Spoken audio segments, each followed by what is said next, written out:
नमस्कार। नमस्कार। आज हम दुर्जोय दत्ता की कहानी काश मैं तुम्हें बता पाता पर गहराई से बात करने वाले हैं। हमारे पास इसका एक हिंदी सारांश है और कोशिश रहेगी कि इस मॉडर्न लव स्टोरी के इमोशनल पहलुओं और मतलब जो इसके मुख्य विचार हैं उन्हें समझें, खासकर आज के डिजिटल दौर के हिसाब से। तो चलिए शुरू करते हैं। जी। ये कहानी देखिए सिर्फ एक आम लव स्टोरी नहीं है।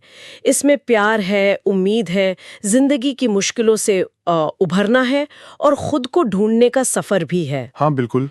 और दिलचस्प बात यह है कि ये सब कुछ सोशल मीडिया, वर्चुअल कनेक्शंस और असल इंसानी जज्बातों के बीच बुना गया है। ये दिखाता है कि कैसे मतलब आज की दुनिया में रिश्ते बन रहे हैं, बदल रहे हैं। बिल्कुल सही कहा। और कहानी के सेंटर में दो बहुत ही क्या कहते हैं अलग तरह के किरदार हैं। एक तरफ है अनुषा, काफी सेंसिटिव है, एक एनजीओ में काम करती है और अपने अंदर ना कोई गहरा दर्द छुपाए हुए हैं। उसकी कोशिश रहती है कि दूसरों की मदद करें, शायद उससे उसे कुछ सुकून मिले। और दूसरी तरफ है अनंत। वो एकदम प्रैक्टिकल है, लॉजिक पर चलता है और इमोशन से जैसे जानबूझकर दूरी बनाए रखता है। वो भी एक ऑनलाइन वॉलंटियर प्रोजेक्ट से जुड़ता है। अच्छा। हाँ, और यही कहानी में वो अनोखापन आता है कि कैसे इतने अलग स्वभाव के लोग ऑनलाइन दुनिया में एक दूसरे से टकराते हैं। ये वाकई दिलचस्प है। एक तरफ अनुषा जो इतनी इमोशनल है और दूसरी तरफ अनंत जो शायद इमोशन से भागता है। सारांश में कुछ है कि इतना प्रैक्टिकल इंसान ऑनलाइन वॉलंटियरिंग जैसी चीज से क्यों जुड़ता है। उसमें तो अक्सर इमोशंस का ही काम होता है ना।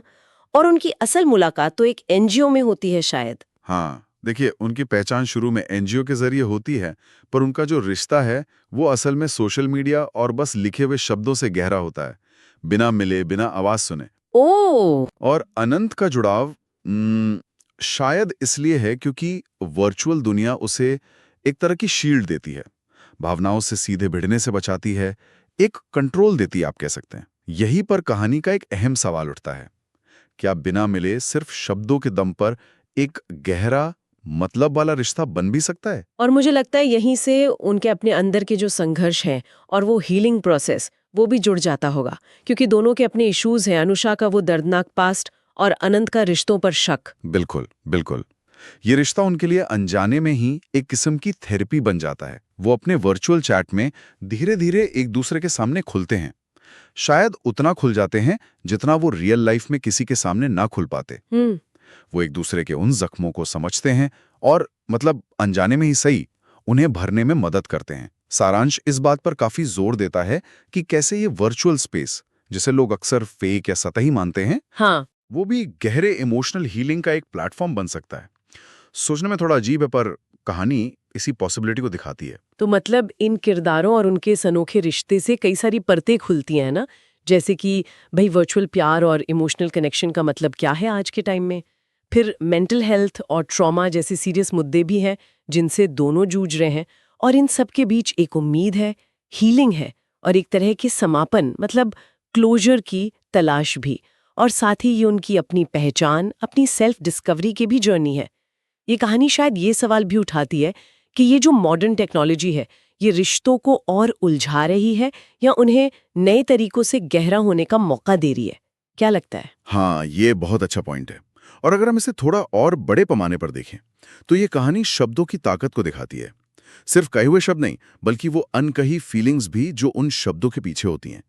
ये दिखाती है कि कैसे इस डिजिटल युग में कनेक्शन या जुड़ाव के मायने ही बदल रहे हैं। सही। इन सवालों को बड़ी सेंसिटिविटी से उठाती है।